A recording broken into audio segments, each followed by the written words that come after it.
Hi everyone, good morning. स्वागत आहे तुमचं माझ्या YouTube चॅनलमध्ये. सकाळीच ईशानला जेव्हा मी सोडवायला गेले होते ना, त्याच वेळेस मेथीची भाजी आणि कोथिंबीर घेऊन आले होते आणि तीच निवडायची म्हणून आहे ना, मी इथं बसली आहे. सकाळची बाकीची सर्व कामं ठेवली आहे आणि ही मेथी पहिले निवडून घेते. कारण की जेव्हा भाजी बनवायची ना, संध्याकाळीच ती बनवायची होती आणि मग त्यावेळेस खूप धावपळ होऊन जाते. म्हणून म्हटलं चला सकाळच्या सकाळी आपण पटकन ही क्लीन करून घेऊया. त्यानंतरनं रिऊ गेला होता त्याच्या फ्रेंडकडे खेळायला आणि येतानाही त्याची कार घेऊन आला होता. म्हणून मी त्याला ओरडत होते, की "रिऊ असं करत नाही जायचं. दुसऱ्यांची कार न विचारता घेऊन नाही यायचं." म्हणून कितीदा सांगितलं तरी तो नेहमी तसंच करतो. आता त्याला भूक लागली होती आणि त्याचं असं होतं, की "मम्मा मला आत्ताच्या आत्ता खिचडी खायची आहे. आज गुरुवार आहे आणि मला उपवास असतो म्हणून मग खिचडीच बनवणार होती." तर रियानला सुद्धा खिचडी खूप जास्त आवडते म्हणून म्हटलं चला पटापट आपण खिचडी बनवून घेऊया.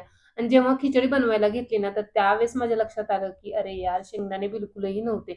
मग शेंगदाणे नाही आणि खिचडी बनणार असं होणारच नाही. शेंगदाण्याशिवाय तर खिचडी होणार नाही म्हणून इकडे लगेच दुसरीकडे तापत ठेवली आणि त्यामध्ये मला शेंगदाणे मस्त असे फ्राय करून घ्यायचे होते. छान असे भाजून घेतल्यानंतर ना, त्याचा कूट करायचा आणि मग परत परत पुढची प्रोसेस मला करायची होती आणि हेच मी इथे आहे ना व्हिडिओमध्ये सुद्धा सांगत होते. पण रियान बाजूला साईडला खूप जास्त बोलत होता म्हणून म्हटलं चला व्हॉईस ओव्हर करून देऊया.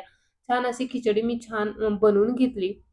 त्यानंतर ना रियान आणि मी जेवण करायला बसलो, म्हणजे खिचडीच खायला बसलो. बाकी कामं माझी अजून काही आवरलेली नव्हती. घरातला पसारा आहे तसाच होता. तर खिचडी खाताना मी रियानला विचारत होते, की "रिऊ तू असं का केलं? त्याची कार का आणली?" तर तो मला सांगत होता, की "नाही मम्मा ती आपोआप माझ्या हातात आली आणि मग मी तसंच खाली घेऊन आलो." तर हे असे काहीसे नखरे किंवा असे उत्तर त्याला कुठून येतात माहीत नाही.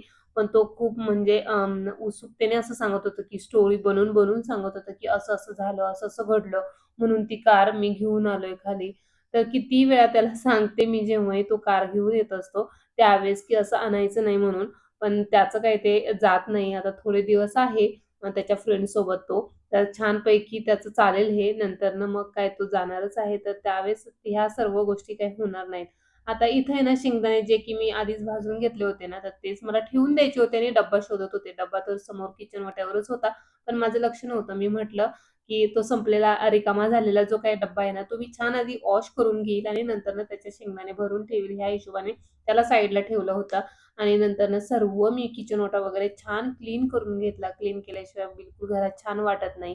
आता मी इथं बसलीये जे की तुम्हाला काल सांगितलेलं मी बेडखालचं वगैरे व्यवस्थित क्लीन करून घेतलं. गावी जाण्याअगोदर आहे ना, सर्व गोष्टी मला क्लीन करून ठेवायच्या होत्या. व्यवस्थित अशा रिअरेंज करून ठेवायच्या होत्या. भरपूर साऱ्या अस्ताव्यस्त झालेल्या ह्या गोष्टी आहेत, ज्या की एक करून आहे ना, मला जसा वेळ मिळेल, रियानला सांभाळत किंवा ईशानला वगैरे, तर ह्याच गोष्टी मी इथं क्लीन करून घेतीये. आता हा जो काही कप्पा दिसतोय ना सर्वात खालचा, तर तो ज्वेलरीचा कप्पा आहे. तो मला क्लीन करायचा आहे. त्याच्यावरचा जो होता तो कपड्यांचा, ईशानचा, तोही बऱ्यापैकी अस्वस्थ अस्ताव्यस्त तुम्हाला दिसत असेल, तर तोही छान करायचा आहे. पण एक-एक गोष्टी जशा मला वेळ मिळेल, जसं माझं काम होईल, तसं मग मी हे करणार होते. आता ही ज्वेलरी ना, जी की मी आधी फोटोशूट वगैरे केलं त्यावेळेस खूप जास्त अस्ताव्यस्त झाली होळीचं शूट झालं. तर त्यामुळे ना कोणत्या डब्यामध्ये मी काय ठेवलंय हेच मला खरं तर आठवत नव्हतं. म्हणून म्हटलं चला आपण आज आहे ना, हे ज्वेलरीचं जे काही सेक्शन आहे ना, तर ते छान क्लीन करून घेऊया. जे काही माझ्याकडं याचे आईस्क्रीमचे वगैरे डब्बे असतात ना, त्यातच मी काही ज्वेलरी ठेवत असते. बाकी एक्स्ट्राचं असं काही घेतलेलं नाहीये ऑर्गनायझर वगैरे. तर जे काही माझ्याकडे अवेलेबल आहे, तर त्या गोष्टीच व्यवस्थित अशा रिअरेंज केल्या तरी सुद्धा खूप छान होऊन जातं आणि मगाचा तो पसारा आणि आत्ताचं हे व्यवस्थित ठेवल्यानंतर ना तुम्ही पाहू शकता या जो काही कप्पा आहे त्याला किती छान लूक आलेला आहे.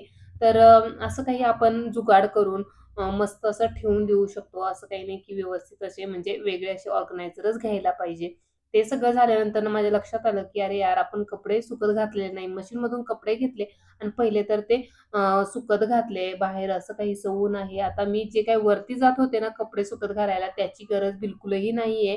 घरातल्या घरात म्हणजे गॅलरीमध्ये मी छान असे कपडे सुकवू शकते आणि हवेमुळं ते छान सुकले सुद्धा जातात. थंडीच्या दिवसांमध्ये ते सुकत नव्हते. त्याचं कारणही बिलकुल म्हणजे हवा वगैरे येत नव्हती आणि थंडीच्या दिवसांमध्ये एवढं काही ऊन नसतं, तर त्यावेळेस सुकत नाहीत कपडे. म्हणून अशा पद्धतीने मी इथे सुकत घातलेले आहे. ते छान सकाळपर्यंत वाळून सुद्धा जातात. आता इथं मला आहे ना इशूला घ्यायला जायचं होतं. पण आता मी ज्वेलरीचा जो काही ऑर्गनाइज केलं ना, तर त्यानंतरनं हे जे काही वेस्ट जे निघालं असतील कपडे वगैरे पिशव्या वगैरे, तर त्या मला क्लीन करून घ्यायच्या होत्या. कपड्यांचा हा ढिगारा तुम्ही पाहू शकता. होळी खेळून झाल्यानंतरनं इतका सारा कपडे मी धुवून ठेवले होते. ते मला छान फोल्ड करून ठेवायचे होते आणि ईशानला सुद्धा मला घ्यायला जायचं होतं. तीही माझी गडबड चालू होती. इतक्यातच रिऊचं असं होतं, की "मम्मा मला ह्या गार्डनला घेऊन जा." म्हणजे समोर जे गार्डन त्याला दिसतंय तिकडे त्याला घेऊन जायचंय. मी त्याला बोलत होते, की "नाही आपण दादाला घ्यायला जाऊ. तिकडे एक छोटंसं गार्डन आहे. तिथं तू खेळू शकतो." पण नाही, याचा हट्ट असा होता, की "मम्मा मला ह्या मेन पार्कलाच घेऊन जा." तर रियान मध्ये-मध्ये असं करतो ना, त्यावेळेस डायरेक्ट अंग टाकून देतो. त्याचा हट्ट कंप्लीट झालाच पाहिजे, तरच तो त्याचं ऐकतो. नाहीतर मग डायरेक्ट असं अंग सोडून देतो. खूप वेळेस सांगून झालंय, पण आता तो त्याच्या मनानेच वागतोय. तर ठीक आहे म्हटलं लोळ. पण त्याने मला प्रॉमिस केलं होतं, की मी समोरच्या गार्डनला नाही तर त्या दुसऱ्या गार्डनला खेळायला जाईल. आणि त्यानंतर ना आम्ही तर स्कूलमध्ये गेलो. स्कूलमध्ये गेल्यानंतर त्याच्या मॅमला सुद्धा भेटायचं होतं. जे काही बुक्स मॅमने सांगितले होते ते मला देऊन द्यायचे होते. मॅमला ते बुक्स दिल्यानंतर ना मॅमने सांगितलं, की रिऊला अजून एक दिवस म्हणजे जो काही फ्रायडे आहे तो रेस्ट करू दे आणि नंतरनं मंडेपासून त्याला स्कूलला पाठव असं. ईशानला घेऊन आले. त्यानंतरनं तो तर ट्युशनला गेला आणि मी म्हटलं ना, की हे जे काही कपडे होते ना, तर तेच मला फोल्ड करायचे होते. आता मी इकडे कपडे फोल्ड करते आणि रिऊ माझा मस्त असा एन्जॉय करतोय. इकडे-तिकडे लोळतोय, उड्या मारतोय, हे त्याचं खेळणं सुरू असतं. खरंच मला रियानला घेऊन जायला पाहिजे जेव्हा त्याला पार्कला घेऊन जायचं असतं. पण खरं वेळ मिळत नसतो. आणि जेव्हाही वेळ असेल तेव्हा मी त्याला अर्धा तास, 1 तास असं घेऊन जात असते.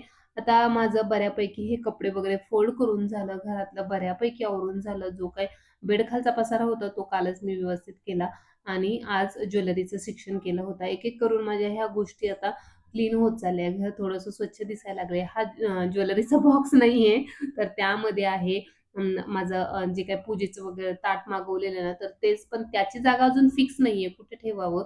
तर त्यासाठी मी तिथं ठेवून दिलंय आणि जेव्हा त्याची जागा फायनल होईल ना, तर त्यालाही ठेवून देणार होते. आज संध्याकाळी मला बनवायची होती मेथीची भाजी, जी की मी सकाळी निवडून घेतली होती. तर तीच भाजी मला मेथी बनवायची होती. त्याचंच इकडं प्रिपरेशन चालू होतं आणि रियानचं मात्र सांगितल्याप्रमाणे तुम्हाला माहिती असेल, तो माझ्यासोबतच असतो आणि इकडून-तिकडून त्याचं काहीतरी हट्ट चालू होता. आता त्याचा हट्ट हा होता, की "मम्मा मला हे शेंगदाणे खेळायचेत, म्हणजे खेळायचेत. मला त्याच्यासोबतच खेळायचंय."